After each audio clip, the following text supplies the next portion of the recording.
Hello everyone, welcome back to PCM tutorial. So last video में हमने क्या पढ़ा था, फिजिक्स की एक बेसिक डेफिनेशन पढ़ी थी कि फिजिक्स क्या होती है।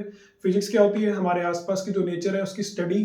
ठीक है, स्टडी हो गया, उसके बेसिस पे कुछ लॉज बनाए जाते हैं, उन लॉज की स्टडी को हम फिजिक्स बोलते हैं। अब फिजिक्स को जब हम डिस्क्राइब करते हैं ना, तो डिस्क्राइब करने में कुछ मेजरमेंट्स आती है, क्वांटिटेटिव चीजें आती हैं। अब उस क्वांटिटेटिव चीजों को बताने के लिए हमें एक यूनिट की जरूरत पड़ती है। तो फर्स्ट टॉपिक हमारा यही है कि यूनिट क्या है, यूनिट्स क्या होते हैं। यूनिट्स क्या है, एक बेसिक स्टैंडर्ड है। ठीक है, जिसको हम बोल सकते हैं बेसिक स्टैंडर्ड, जिससे हम चीजों को मेजर करना शुरू करते हैं, वो होता है यूनिट। अब यूनिट को हम एज ए वन लेके चल सकते हैं, जहां पर भी यूनिट आएगा आप एज ए वन लेके चल सकते हैं उसको, कि यूनिट को हमेशा हम वन की तरह लेकर चलेंगे। अब उस वन से अगर मैं टू को मल्टीप्लाई कर दूं तो टू आंसर आ जाएगा। ठीक है, सपोज हम एक यूनिट लेंथ लेके चलते हैं, यूनिट लेंथ। अब यूनिट लेंथ तो चलो हमने वन मान ली। अब यूनिट लेंथ वन मान ली, लेकिन इस यूनिट लेंथ को कुछ नाम भी देना पड़ेगा कि कौन सी यूनिट, किसकी यूनिट की हम बात कर रहे हैं। अगर हम किलोमीटर की बात कर रहे हैं तो हम बोलेंगे कि किलोमीटर की यूनिट लेंथ, तो 1 किलोमीटर हो जाएगा। ठीक है, मीटर का लेके चलेंगे तो 1 मीटर हो जाएगा। तो यूनिट लेंथ से हमें एक स्टैंडर्ड मिलता है कि स्टैंडर्ड हम किससे उसको आगे मतलब स्टार्ट करना शुरू करें। अब देखो, एक चीज का एग्जांपल लो कि अगर हमें पता है कि मेरा वेट, ठीक है, किसी का भी वेट लगा लो कि हम 70 kg लगा के चलते हैं, 70 kg किसका वेट है। अब आप 70 कहाँ से स्टार्ट करोगे, ये भी तो होना चाहिए ना हमारे माइंड में कि हमने स्टार्ट कहाँ से करना है, 70 को काउंट करना। अभी हमें ये पता है कि 1 से काउंट करना है और 70 तक जाना है। ये 1 किसने दिया, यही 1 तो हमारा स्टैंडर्ड यूनिट है। ठीक है, स्टैंडर्ड, एक स्टैंडर्ड हमारे पास नंबर पता है कि 1, हर चीज हमने 1 से स्टार्ट करनी है, तो वो एक यूनिट होती है। सिमिलरली हमारे पास ऐसी है कि अगर मैंने बोला कोई 70 किलोमीटर या 70 kg भी ले लो, 70 kg मुझे पता है, तो मुझे ये पता है कि स्टैंडर्ड मास मैंने कितना लेना है, स्टैंडर्ड यूनिट कितनी होती है, 1 kg। स्टैंडर्ड यूनिट 1 kg है, तो उस 1 kg को अगर मैं 70 टाइम्स कर दूं तो वो हो जाएगा 70 kg। ठीक है, तो ये होता है हमारे पास। अब अगर आपको 70 किलोमीटर मिल जाए, इसका मतलब क्या है कि 70 को मल्टीप्लाई किया गया है एक यूनिट लेंथ यानी कि किलोमीटर से। तो ये होती है यूनिट्स। अब बात ये आती है कि यूनिट्स को हमें डिसाइड कौन करता है कि कौन सी यूनिट हमें रखनी है। अब उसके बेस पर क्या होता है कि एक सीजीपीएम नाम की अथॉरिटी है, ठीक है, इंटरनेशनल बॉडी है, जो इसके बारे में डिसाइड करती है कि कौन सी यूनिट हमने किसके लिए देनी है, और वो ऐसी यूनिट होनी चाहिए जो इंटरनेशनली एक्सेप्ट की जाए। अब कल को क्या होगा कि अगर कोई और बंदा, किसी ने भी कोई नई यूनिट बना ली अपनी, ठीक है, उसने बोला मैं अपने सेंटीमीटर की बजाय मैं सी एन रखूंगा सेंटीमीटर को। ठीक है, मैं सेंटीमीटर नहीं मानूंगा, मैं लेंथ को सी एन से डिनोट करूंगा। अब उसमें क्या होगा कि वो तो अपना सी एन से डिनोट करना शुरू कर देगा। सपोज उसने अपनी फैक्ट्री खोल रखी है, ठीक है, अब वो कुछ रॉड्स बनाता है लोहे की, ठीक है, अब वो उसमें जो लेंथ दे रहा है ना, वो सी एन के हिसाब से दे रहा है। अब जब वो आगे उसको मार्केट में बेचने जाएगा तो लोगों को पता ही नहीं है कि सी एन क्या है। ठीक है, तो हमें ऐसी यूनिट देखनी होती है जो इंटरनेशनली एक्सेप्ट हो, कि हर जगह वो एक्सेप्ट होती है और सबको इसके बारे में पता हो। तो उसके लिए एक इंटरनेशनल बॉडी है सीजीपीएम, ठीक है, जिसको हम इंग्लिश में बोल देते हैं general conference on weights and measures. अब वो डिसाइड करते हैं कि कौन सी यूनिट चलेगी, इंटरनेशनली एक्सेप्ट की जाएगी, ताकि हर कंट्री में वो वैलिड हो सके। तो ये होते हैं एक स्टैंडर्ड जो सीजीपीएम उसको डिसाइड करता है। तो नेक्स्ट हमारे पास टॉपिक आता है फंडामेंटल एंड डिराइव्ड यूनिट्स। अब फंडामेंटल और डिराइव्ड यूनिट्स क्या होती है। अब देखो, फंडामेंटल यूनिट्स क्या है।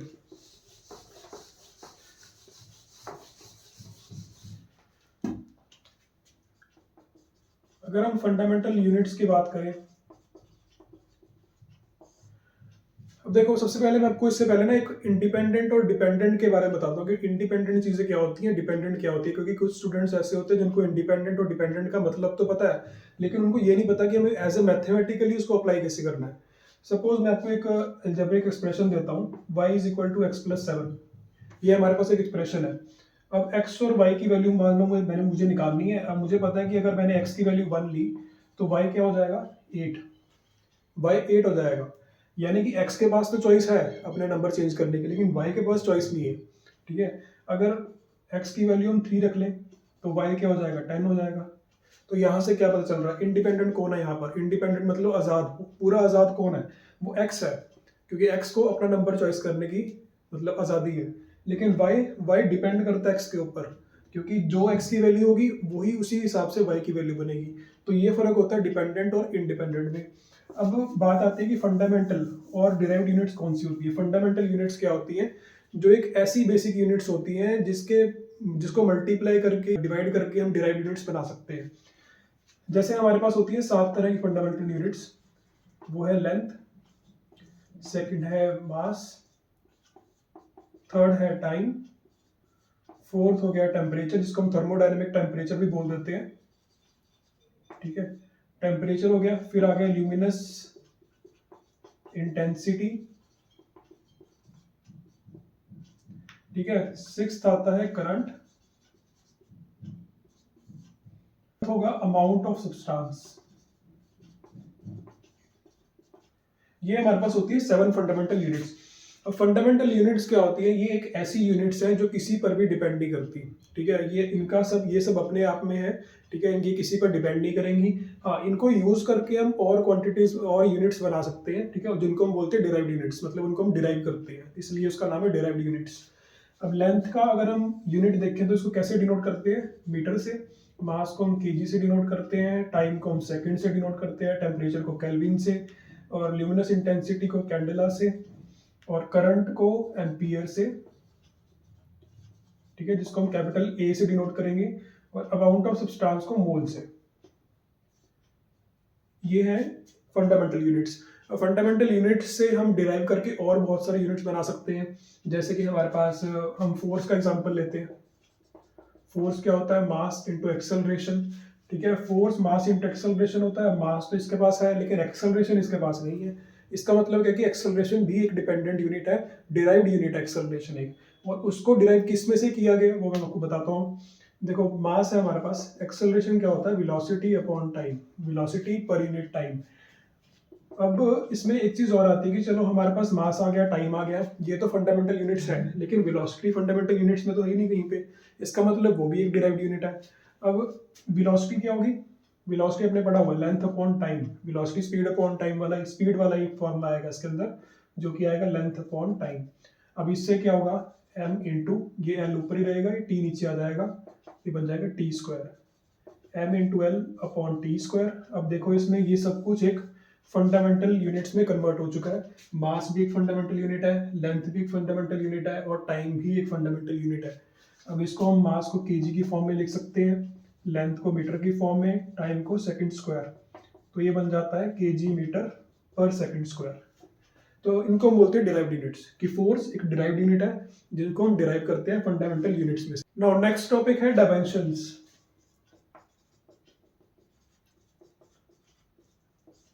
डायमेंशंस क्या होते हैं, डायमेंशंस जैसे कि हमारे पास बहुत सारी फिजिकल क्वांटिटीज होती हैं, फिजिकल क्वांटिटीज वो कुछ बेस क्वांटिटीज से हम उसको डिराइव कर सकते हैं। जैसे कि मैंने आपको बताया था कि डिराइव्ड क्वांटिटीज को हम, डिराइव्ड यूनिट्स को हम फंडामेंटल यूनिट से डिराइव कर सकते हैं, ठीक है। उसी तरह जैसे कि बेस क्वांटिटीज है, कुछ बेस क्वांटिटीज होती है जैसे मास, लेंथ, टाइम, ठीक है, और करंट वगैरह हो गई, ये सभी बेस क्वांटिटीज होती है।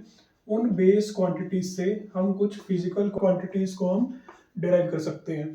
अब डिराइव करने के बाद अब हम क्या करते हैं कि बेस क्वांटिटीज को ना मल्टीप्लाई में डाल देते हैं, और उनके साथ कुछ पावर्स आ जाती है, ठीक है। सपोज मैंने एमएलटी बोला, मास, लेंथ और टाइम, मोस्टली ये यूज होती है हमारे पास बेस क्वांटिटीज, मास, लेंथ, टाइम। अब मास, लेंथ, टाइम तो आ गई, ये तो होगी बेस क्वांटिटीज। और एक चीज ध्यान रखना, बेस क्वांटिटीज को इनमें हम कैपिटल लेटर और सिंगल लेटर होने चाहिए, उनसे डिनोट करेंगे। मास का एम आएगा, लेंथ का एल आएगा, और टाइम का टी आएगा।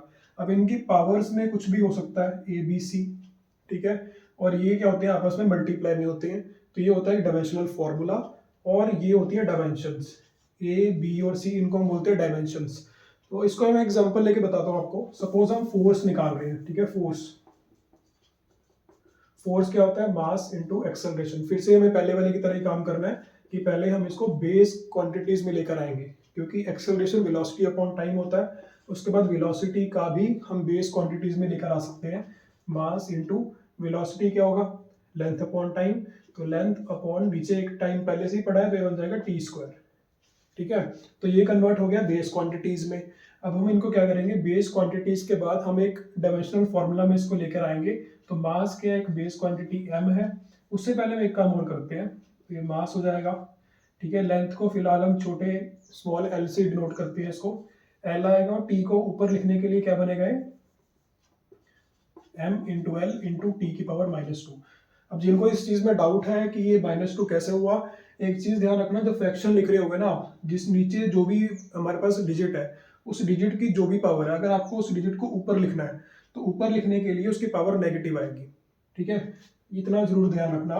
तो एम एल टी -2, अब ये तो आपने लिखा बेस क्वांटिटीज की फॉर्म में, ठीक है, अब इसको डायमेंशनल फॉर्मूला में कन्वर्ट कैसे करना है, मास को हम कैपिटल एम की फॉर्म में लिखेंगे, ठीक है, लेंथ को हम कैपिटल एल की फॉर्म में लिखेंगे और टी को हम ऐसे लिखेंगे mlt-2।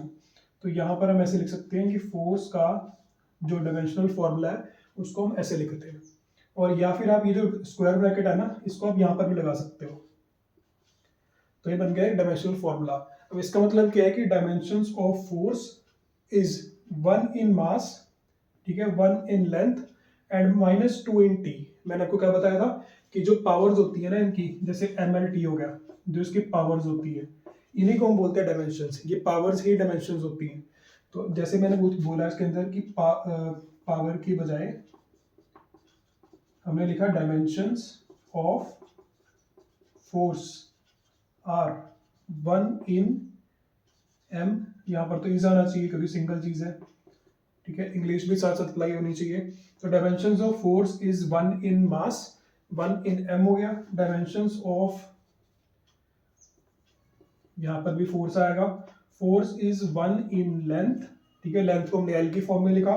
फिर डायमेंशंस ऑफ फोर्स इज, यहाँ पर आएगा -2 इन टी। तो इसको हम ऐसे लिखते हैं कि डायमेंशंस फोर्स की 1 है मास में, 1 है लेंथ में और -2 है टी में। तो ये होते हैं डायमेंशंस। नेक्स्ट एग्जांपल है E is equal to half m v square. अब कौन बता सकता है कि किस चीज का फॉर्मूला है? ये तो पता है कि एनर्जी का फॉर्मूला है, लेकिन कौन सी एनर्जी का फॉर्मूला है? ये है काइनेटिक एनर्जी का formula, half m v square. अब हाफ एम वी स्क्वायर को हम डायमेंशंस में कैसे कन्वर्ट करें? अब इसमें देखो 1/2 आ चुका है, 1/2 क्या है, कांस्टेंट है, तो कांस्टेंट की कोई यूनिट्स नहीं होती है, ठीक है, तो इसकी कोई डायमेंशंस नहीं आएंगी, डायमेंशन में हम इसको कंसीडर ही नहीं करेंगे। तो इसको तो हम ऐसे रख देंगे, मास को 1/2 का आप ऐसे रखो, तो मास आ गया। उसके बाद वेलोसिटी है, वेलोसिटी आपको पता है कि हमें इसको पहले बेस क्वांटिटीज में कन्वर्ट करना है, उसके बाद हम इसका डायमेंशनल फॉर्मूला निकाल सकते हैं। तो वेलोसिटी को हम लिख सकते हैं length upon time, length upon time होता है वेलोसिटी। अब वेलोसिटी का स्क्वायर हो रहा है तो इसका भी स्क्वायर होगा, तो ये बनेगा 1/2 m l square upon T square. उसके बाद मैं इसको थोड़ा सा एक्सपेंड करके इसलिए लिख रहा हूँ ताकि किसी को दिक्कत ना आए इसमें, ठीक है। तो लिखने को हम डायरेक्ट भी लिख सकते हैं कि टी की पावर -2, लेकिन कुछ स्टूडेंट्स ऐसे हो सकते हैं जिनको अभी तक ना पता चला हो कि पावर ऊपर जाकर माइनस होनी है, तो अभी एक बार चेक कर लो। यहाँ पर m यहाँ पर आएगा l स्क्वायर और t की पावर आएगी -2, ठीक है। तो ये हमने कन्वर्ट कर दिया बेस क्वांटिटीज में। अब हम इसका बनाएंगे डायमेंशनल फॉर्मूला। अब डायमेंशनल फॉर्मूला कैसे बनेगा? आपको पता है कि हमें कैपिटल लेटर की फॉर्म में लिखना होता है, तो मास आएगा कैपिटल M और लेंथ आएगा स्क्वायर, टी की पावर आएगी -2। तो ये हमने बना दिया इसका डायमेंशनल फॉर्मूला।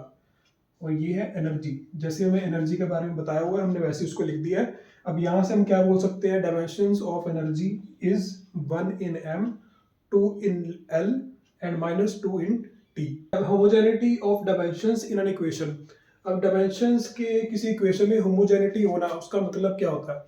अब इसका एग्जांपल ऐसे लेके चलते हैं कि जैसे आपको पता है, आप छोटी क्लासेस से क्वेश्चन करते आ रहे हो कि लेंथ को हम लेंथ में ही प्लस कर सकते हैं, टाइम को हम टाइम में ही प्लस कर सकते हैं। हाँ, लेकिन कुछ जाने ऐसे होते हैं जो कर भी देते हैं, जो लेंथ और टाइम को प्लस करके आंसर निकाल के दे देते हैं, लेकिन वैसा पॉसिबल नहीं है, वो आंसर गलत, क्योंकि ये चीज होती है होमोजेनिटी के अंदर। होमोजेनिटी का मतलब क्या होता है कि आपको लेंथ और लेंथ को ही प्लस करके आंसर निकालना होता है, लेंथ को टाइम के साथ हम प्लस नहीं कर सकते, ठीक है, प्लस नहीं कर सकते हैं। तो इस चीज का बहुत ध्यान रखना है इसके अंदर।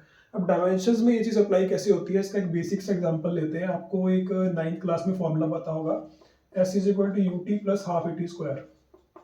अभी आपने 9th में पढ़ा होगा, लेकिन कुछ बच्चे ऐसे होंगे जिनको पता ही नहीं होगा कि हमने 9th में ये फॉर्मूला किया था, ठीक है। याद रखो, 9th की बुक खोल के चेक कर लो, उसमें 3 तरह के फॉर्मूले मिलेंगे आपको, ठीक है, इक्वेशंस ऑफ मोशंस। तो ये हमारे पास है एक फॉर्मूला उनमें से, S is equal to u t plus half a t square. जिन्होंने पहली बार देखा है वो भी देख लो इसको। तो S is equal to u t plus half a t square. अब इसमें होमोजेनिटी कहाँ अप्लाई हो रही है? देखो यहाँ पर यूटी है और दूसरा पार्ट है हाफ ए टी स्क्वायर, ये दोनों प्लस हो रहे हैं, ठीक है, प्लस हो रहे हैं। तो यहाँ पे होमोजेनिटी कैसे लगी कि ये भी एक लेंथ है और ये भी एक लेंथ है। अब कोई बोलेगा कि लेंथ कैसे है, ठीक है, वो मैं आपको बताता हूँ। क्योंकि हम लेंथ और लेंथ को प्लस कर रहे हैं तो ये भी एक लेंथ है, ठीक है। अब ये लेंथ हुई कैसे? क्योंकि यूटी है मेरे पास। यूटी क्या होता है? वेलोसिटी इनटू टाइम, यानी कि initial velocity into time. Initial velocity ये हमने इसको v की फॉर्म में लिख दो, या फिर आप इसको यूनिट्स की फॉर्म में लिख लो। वेलोसिटी क्या होती है? मीटर पर सेकंड। इनटू में क्या है टाइम, इनटू में सेकंड आ गया। अब अगर मैं इसको ऐसे लिखूं मीटर पर सेकंड इनटू सेकंड, सेकंड से सेकंड तो कैंसिल हो जाएगा और ये हमारे पास आ गया मीटर, यानी कि हमें लेंथ की यहाँ से यूनिट्स मिल रही है, यानी कि एक लेंथ ही है जिसको हमने यूटी की फॉर्म में लिखा हुआ है। फिर आगे हमारे पास हाफ एटी स्क्वायर, अगर हम हाफ एटी स्क्वायर लेके चले तो 1/2 है, ए है और टी स्क्वायर है। एक्सेलरेशन की यूनिट्स क्या होती हैं, अब कईयों को ये भी नहीं पता होगा कि एक्सेलरेशन यूनिट्स निकालनी कैसे है, तो मैं आपको बताता हूँ कि कोई बात नहीं, आप देख लो कि एक्सेलरेशन की यूनिट्स निकलती कैसे है। बिल्कुल भी एम्बेरस फील करने की जरूरत नहीं है कि आपको यूनिट्स नहीं आती हैं, ठीक है। आई नो कि 11th में आप 9th में बहुत ज़्यादा अच्छे से ध्यान से पढ़ के नहीं आए हो, ठीक है, कोई बात नहीं है, अभी भी टाइम है, आप इन बेसिक्स को सीख लो अच्छे से, ठीक है। और मैं आपको यही रिकमेंड करूंगा कि एक बार आप एनसीईआरटी पढ़ लो 9th की, ताकि आपके बेसिक्स बहुत अच्छे से क्लियर हो जाए। तो अब देखो एक्सेलरेशन है, एक्सेलरेशन क्या होती है, velocity per unit time, velocity per unit time, ठीक है। पर यूनिट टाइम वेलोसिटी कितनी चेंज हो रही है, वो एक्सेलरेशन होता है। एक्सेलरेशन होता क्या है, जैसे कि हम बाइक चलाते हैं, ठीक है, बाइक में क्या करते हैं हम एक्सेलरेट करते हैं, तो वो एक्सेलरेट जब तक वो हमें फील होता है ना अंदर से कि बाइक एक्सेलरेट कर रही है, वही एक्सेलरेशन है, ठीक है। आपको पता है ना कि जब हम फील करते हैं कि हम एक्सेलरेट कर रहे हैं बाइक को और वो एक्सेलरेशन हो रही है, बाइक आगे जा रही है, हमें वो अंदर से ही फील आता है कि हाँ बाइक आगे जा रही है। और उसके बाद क्या होगा, जैसे कि आप एकदम से क्लच दबा लेते हो, फिर भी हमें फील होता है कि हाँ बाइक एकदम से फ्री हो चुकी है, क्योंकि उस टाइम पे हम एक्सेलरेट नहीं कर रहे हैं उसको, ठीक है। तो एक्सेलरेशन एक अलग से फील होता है हमें जब भी आप बाइक चलाते हो। तो एक्सेलरेशन हो गया velocity upon time, velocity upon time है, वेलोसिटी की यूनिट्स क्या होती है, मास, सॉरी मीटर पर सेकंड, और नीचे एक टाइम है वो भी सेकंड की फॉर्म में आ गया। अब इस सेकंड को हम नीचे लिख सकते हैं क्योंकि अपॉन में है, तो ये बनेगा मीटर अपॉन सेकंड, सेकंड मिलके सेकंड स्क्वायर बना लेंगे, तो ये बनेगा मीटर पर सेकंड स्क्वायर।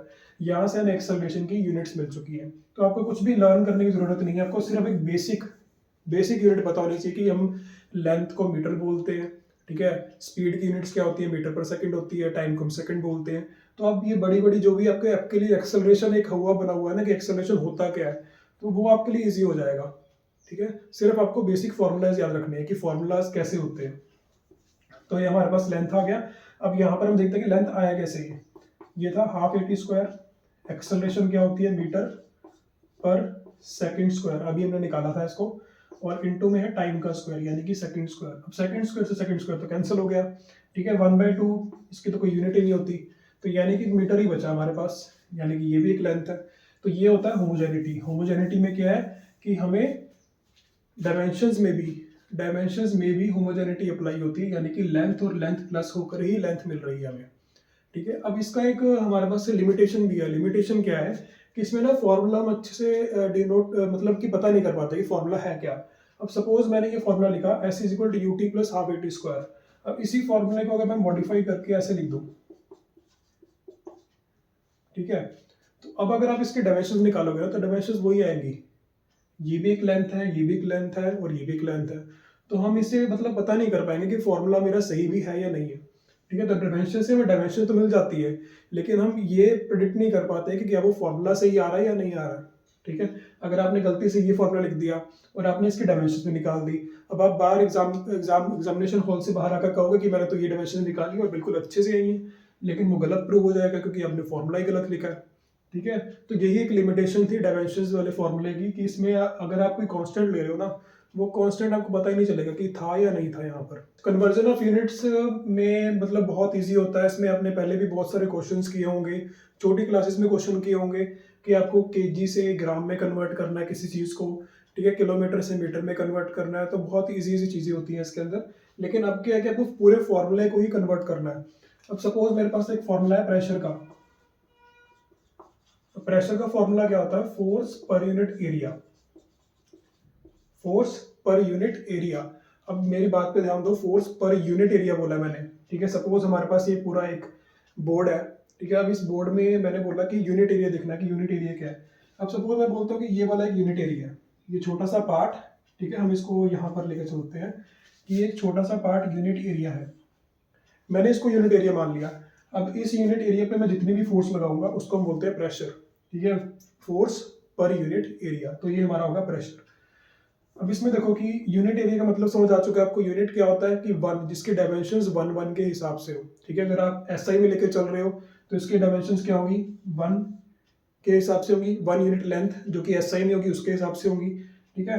तो सपोज कि हमारे पास प्रेशर का फॉर्मूला है फोर्स अपॉन एरिया, अब इसकी जो एसआई यूनिट होती है ना वो होती है पास्कल,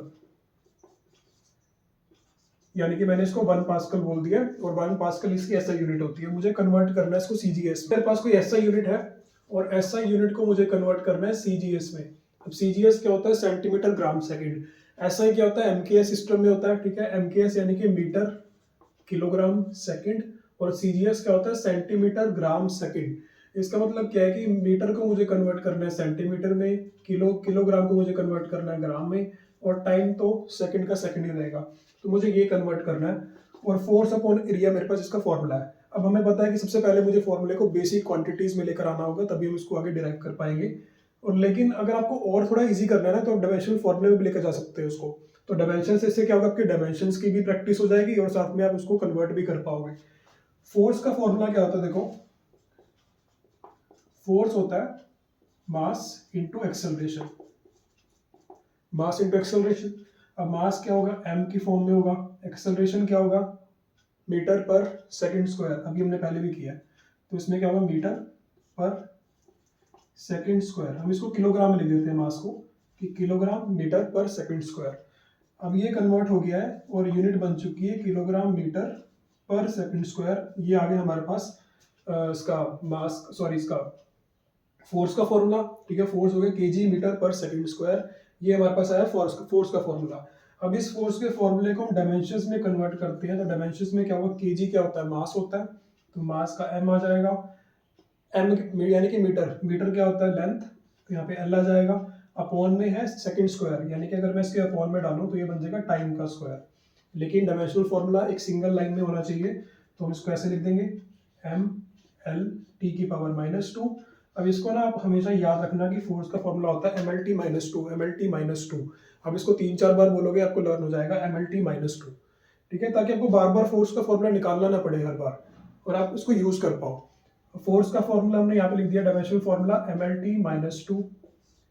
अब एरिया का निकाल के देखोगे, आप नहीं निकाल के देखोगे, क्योंकि नॉर्मली हमें पता ही है एरिया क्या होता है। कोई भी एरिया ले लो आप, रेक्टेंगल का एरिया ले लो, लेंथ इंटू ब्रेड्थ होता है, ठीक है। लेंथ भी एक लेंथ ही है और ब्रेड्थ भी एक लेंथ ही होती है, ठीक है। एल इंटू एल मिलकर बना दिया हमने एल स्क्वायर, यानी कि एरिया की डायमेंशंस होती है एल स्क्वायर। तो ये हमारे पास आई एरिया की डायमेंशंस। अब हमें इसको प्रेशर में कन्वर्ट कैसे करना है, ये 1 पास्कल कितने डायमेंशंस के बराबर है, ये आएगा m, और ऊपर देखो l की पावर कितनी है, 1 है, ठीक है। और जब बेस सेम हो और वो डिवाइड में पड़े हो तो पावर क्या हो जाती है, माइनस हो जाती है।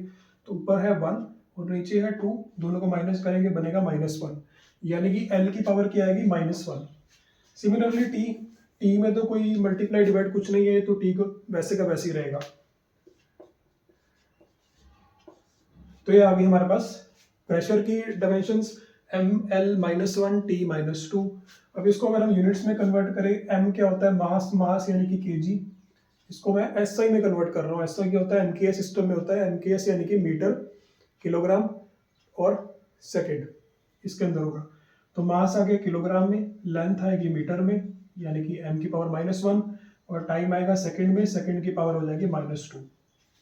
तो ये तो कन्वर्ट हो गया एसआई यूनिट में। अब मुझे इसको कन्वर्ट करना है सीजीएस में। अब सीजीएस में कन्वर्ट करने के बहुत अलग अलग तरीके होते हैं इसको सॉल्व करवाने के, लेकिन मेरा जो तरीका है उसमें क्या है कि मैं डायरेक्ट यहीं पर इसको कन्वर्ट कर दूंगा। अब किलोग्राम है, किलोग्राम क्या होता है, ग्राम के हिसाब से 1000 ग्राम, ठीक है। फिर मीटर आता है, मीटर क्या होता है, 1 metre is equal to 100 centimetre, ठीक है। 1 metre is equal to 100 centimetre. Time को तो हमें कन्वर्ट ही नहीं करना है, क्योंकि सीजीएस में टाइम सेकंड में ही रहता है। तो किलोग्राम की जगह आएगा 1000 ग्राम, मीटर की जगह हम क्या लिख सकते हैं, 100 सेंटीमीटर, और ऊपर पावर है -1। ये पावर्स का जरूर ध्यान रखना, पावर वैसे की वैसी रहेंगी। और टाइम को तो आप वैसे ही रहने दो, टाइम में कोई चेंज नहीं करना है हमें।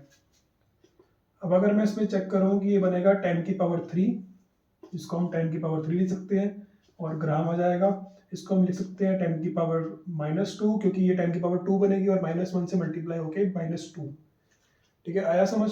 या मैं इसको थोड़ा सिंप्लीफाई करूँ, सिंप्लीफाई करना हो तो एक स्टेप और बढ़ जाएगा, हम 10 की पावर 2 लिख सकते हैं इसको, और ऊपर पावर है -1, ठीक है, अब तो आपको नोटिस हो रहा होगा कि -2 मैंने क्यों लिखा था। इनटू में आ गया सेकंड की पावर -2, देन ये बनेगा 10 की पावर 3 ग्राम, 10 की पावर -2 ग्राम। अब देखो, अगर आपको इस छोटे छोटे कैलकुलेशन में भी दिक्कत आती है ना, तो बिल्कुल दिक्कत मत, अपना बिल्कुल टेंशन मत लेना। ठीक है, मैं आपको पूरा एक प्रोसेस बताऊंगा, पूरा फ्लो बताऊंगा कि कैसे वो चेंज हो रहा है। अगर आपको कोई भी प्रॉब्लम भी आती है तो कमेंट सेक्शन में लिख सकते हो कि आपको कहाँ पर दिक्कत आई है।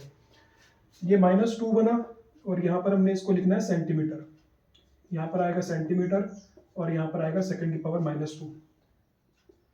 और देखो इसमें क्या बन रहा है, हमें एक बेसिक चीज़ मैं आपको बताता हूँ जो मैथ की होती है, कि अगर हमारे पास बेसिस सेम है, ठीक है, और पावर्स डिफरेंट है, बेसिस सेम है, पावर डिफरेंट है या कुछ भी है, सेम भी हो सकती है, पावर भी सेम हो सकती है, लेकिन बेस सेम होना चाहिए। मेन चीज़ है कि बेस सेम होना चाहिए, और वो मल्टीप्लाई हो रहे हो, तो क्या होगा, वो उस बेस को हमें सिर्फ एक बार लिखना है और उन पावर्स को प्लस कर दो। सिंपल सा काम करना है। एक और है हमारे पास कि अगर a की पावर m है और a की पावर n है, यानी कि बेसिस सेम है, ठीक है, लेकिन वो डिवाइड हो रहे हैं, तो इसमें क्या होगा, उस बेस को एक बार लिखो और m माइनस n बन जाएगा वो। ठीक है, यानी कि मल्टीप्लाई में पावर ऐड हो जाएंगी, डिवाइड में पावर माइनस हो जाएंगी। इतना सा आपको काम करना है। तो ये देखो, यहाँ पर बेसिस सेम है, जब बेस सेम है उसको आप एक बार लिखो, और मल्टीप्लाई में क्या होंगी, पावर्स ऐड हो जाएंगी। तो इसको आप एक बार रफ में कर लो सॉल्व, कि 3 और -2 दो पावर्स हैं मेरे पास, मुझे इनको करना है प्लस। इतना सा काम याद रखना। तो ये क्या बनेगा, 3 प्लस माइनस माइनस 3 -2, यानी कि 1 आंसर आ जाएगा, यानी कि इस 10 की पावर है 1। ठीक है, 1 में कन्वर्ट हो गया, और ये बनेगा ग्राम सेंटीमीटर सेकंड की पावर -2। ये आ गया हमारे पास। तो हमने इसको कन्वर्ट कर दिया सीजीएस में। जब ये सीजीएस में कन्वर्ट हो गया है तो ये 1 पास्कल मेरे पास, 1 पास्कल को हम PA की फॉर्म में भी लिख सकते हैं। तो 1 पास्कल कन्वर्ट हो चुका है 10, हम 10 की पावर 1 को 10 भी लिख सकते हैं। तो ये बनेगा ग्राम सेंटीमीटर सेकंड की पावर -2। एस सेकंड को मैंने एस की फॉर्म में लिखा हुआ है। अब ये क्या है, ये प्रेशर है सीजीएस फॉर्म में, तो हम इसको लिखेंगे 10 सीजीएस प्रेशर, 10 सीजीएस प्रेशर, यानी कि ऐसा यूनिट वाला जो 1 पास्कल है ना, वो सीजीएस वाले के 10 टाइम्स है। इतना आपको ध्यान रखना है कि जब भी तुम्हारे पास सीजीएस वाले के टाइम में, जैसे कि मान लो आपके पास कोई क्वेश्चन आ गया जिसमें आपको प्रेशर दिया हुआ है, मान लो 70 दिया हुआ है, ठीक है, 70 सीजीएस प्रेशर, आपको 70 सीजीएस प्रेशर दे दिया है। अब आपको उसको कन्वर्ट करना है आपको उसको कन्वर्ट करना है ऐसा की फॉर्म में, पास्कल की फॉर्म में कन्वर्ट करना है। अब क्या करोगे आप, अब इसको कन्वर्ट करना शुरू करोगे क्या, अब सेंटीमीटर को मीटर में कन्वर्ट करोगे, ग्राम को किलोग्राम में करोगे, ऐसा तो नहीं करोगे ना। तो आपके पास एक बेसिक, आपके पास एक फॉर्मूला आ चुका है कि अगर मुझे 1 पास्कल निकालना है तो मुझे पास्कल निकालने के लिए क्या करना होगा, सीजीएस वाला जो भी प्रेशर दिया है उसको मैंने 10 से मल्टीप्लाई करना है, बस सिंपल सा इतना काम करना है। तो जब मेरे पास 70 सीजीएस प्रेशर दिया हुआ है, मैं सिंपली क्या करूंगा, 70 को मल्टीप्लाई करूंगा 10 से, और मेरे पास आंसर आ जाएगा 700 पास्कल। ठीक है, तो ऐसे होता है हमारे पास कि बेसिक हमने एक फॉर्मूला बना लिया, उस फॉर्मूला को हम यूज करेंगे। अब ये नहीं है कि आपको निकालना आ गया, आपको उसको यूज ही नहीं करना आता हो। ठीक है, तो आपको यूज करना सीखना है इसको, कि यूज कहाँ पे करना है, कैसे करना है। ये आप एक बार वन टाइम होता है, वन टाइम निकाल के इसके बाद आपको इसको याद रखना होता है कि 1 पास्कल 10 सीजीएस प्रेशर के बराबर होता है। So that's all for today. Thank you for watching this video.